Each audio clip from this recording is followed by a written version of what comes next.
Chers amis du dessous des cartes, voici une leçon de géopolitique, votre rendez-vous 100% numérique. Et aujourd'hui, je vous emmène en Pologne. Dimanche dernier, comme nous, les Polonais sont allés aux urnes, sauf que ils sont allés massivement et pour élire leur futur président de la République. C'était le premier tour dimanche dernier.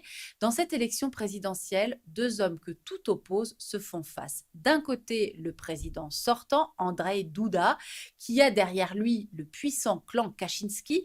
On aura l'occasion d'y revenir.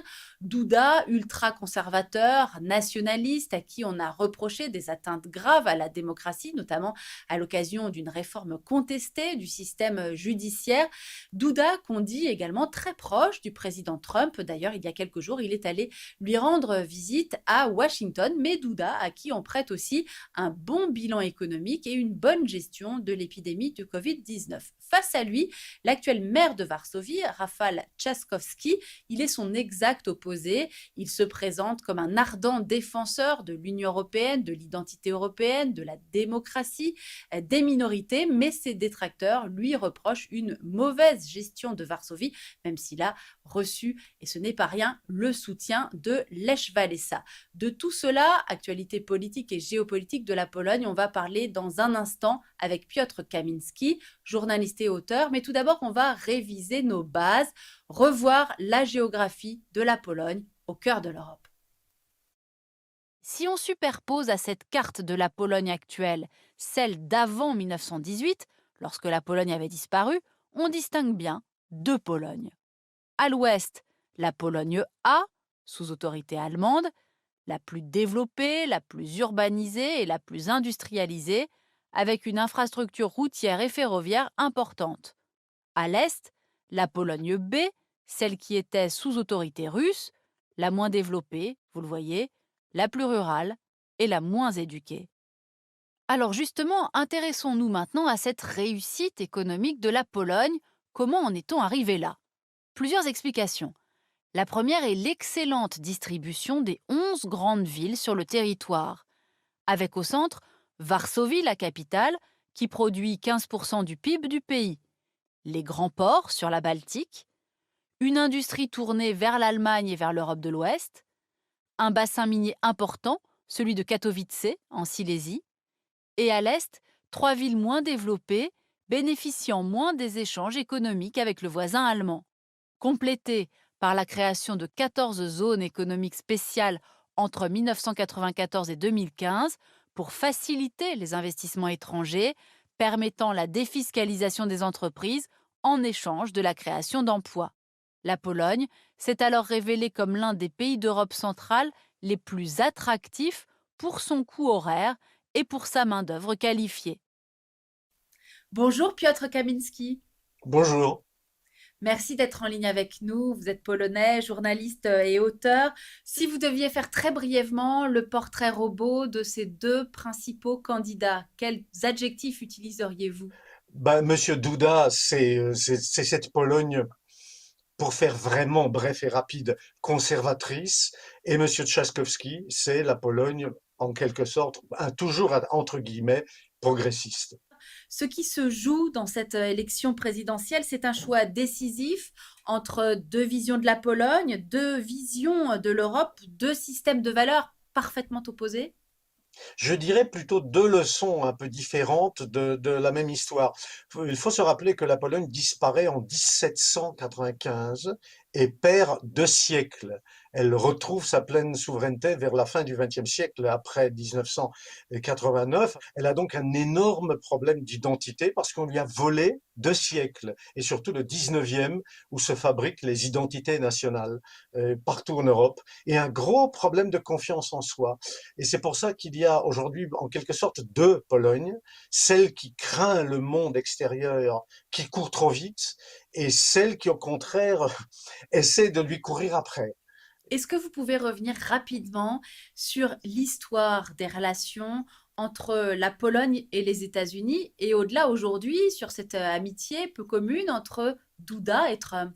Ce qui est important aujourd'hui, c'est que les États-Unis représentent toujours l'adversaire de l'Union soviétique pendant ce qu'on appelle la guerre froide. Aucun Polonais n'a oublié la politique de Reagan et son alliance avec Jean-Paul II, qui était quand même à la base de la chute du communisme. Et pour ce qui est de cette visite de M. Duda chez Donald Trump récemment, entre nous, ça fait un peu sourire. Le calendrier des visites diplomatiques du président Trump ne doit pas déborder, donc je n'attacherai pas une très grande importance à cette visite. La peur de la Russie, Piotr Kaminski, est-ce qu'elle est vraiment constitutive encore aujourd'hui de l'âme polonaise et dans quelle mesure est-ce qu'elle a été accentuée, bien sûr, par l'annexion de la Crimée? C'est, je crois que qu'on n'en sortira jamais tant que la Russie ne deviendra pas un pays véritablement démocratique et pacifique.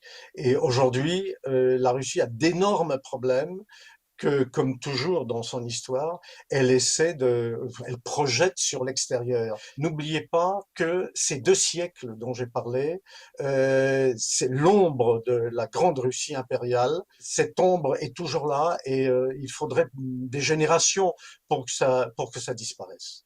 On disait le PiS de Duda et de Kaczynski absolument invulnérable il y a encore quelques mois, et en tout cas, vu de France, au moment des dernières élections législatives, on disait que Duda avait un remarquable bilan économique. Ces derniers jours, on a dit aussi que la gestion du Covid-19 avait été tout à fait correcte. Est-ce que c'est aussi comme ça que vous voyez les choses ou quelque chose au contraire est en train de changer dans la relation des Polonais à leur président? Il y a un domaine, effectivement, où cette équipe qui gouverne quand même depuis plus de 5 ans maintenant est plus ou moins incontestable. C'est justement l'économie. Ils l'ont pas empêché. Ça, les gens qui vivent dans les entreprises et que je fréquente me disent tous que là, au moins, les problèmes ne sont pas apparus. Mais faut quand même pas oublier que cette économie profite énormément de l'argent européen. On voudrait comprendre, Piotr Kaminski, à quoi ça ressemble la vie quotidienne dans cette Pologne du plan Kaczynski. On sait que l'Union européenne a dégainé l'article 7 après des réformes très contestées, réforme de la justice, atteinte à la liberté de la presse. On sait que être une minorité aujourd'hui en Pologne, c'est compliqué. Que vous rapportent vos amis et les membres de votre famille en Pologne? Le problème fondamental, je vous ai dit, c'est Kaczynski est l'auteur de ce concept incroyable de impossibilisme légal, où le droit nous empêche de faire le bien. Et il a travaillé pour fabriquer une réforme qui soumet en fait en grande partie la justice à l'État. Concrètement, Piotr, aujourd'hui, être dans l'opposition en Pologne, être militant anti-Kaczynski, anti-Duda ou être journaliste, c'est compliqué? Ça veut dire quoi? On est Non, en danger? non, non, non, on n'est pas en danger. C'est d'ailleurs un des arguments que Kaczynski et ses amis ressortent à chaque fois, que finalement on peut manifester librement, la presse n'est pas censurée, donc la liberté en quelque sorte de la presse et des médias est assurée. Mais d'un autre côté, vous avez les médias d'État qui sont dans un état déplorable. Et ce qui se passe dans le journal de la première chaîne de la télévision, bon, je ne vais pas vous le raconter, mais j'en ai supporté 5 minutes une fois. Je dois dire que c'est assez surprenant. Je ne crois pas que ça existe dans d'autres pays de l'Union, et ça irrite même certains soutiens de M. Kaczynski. Merci beaucoup, Piotr Kaminski, d'avoir été en ligne avec nous. Merci à vous de nous avoir suivis. Merci pour votre fidélité et à très vite pour une nouvelle destination.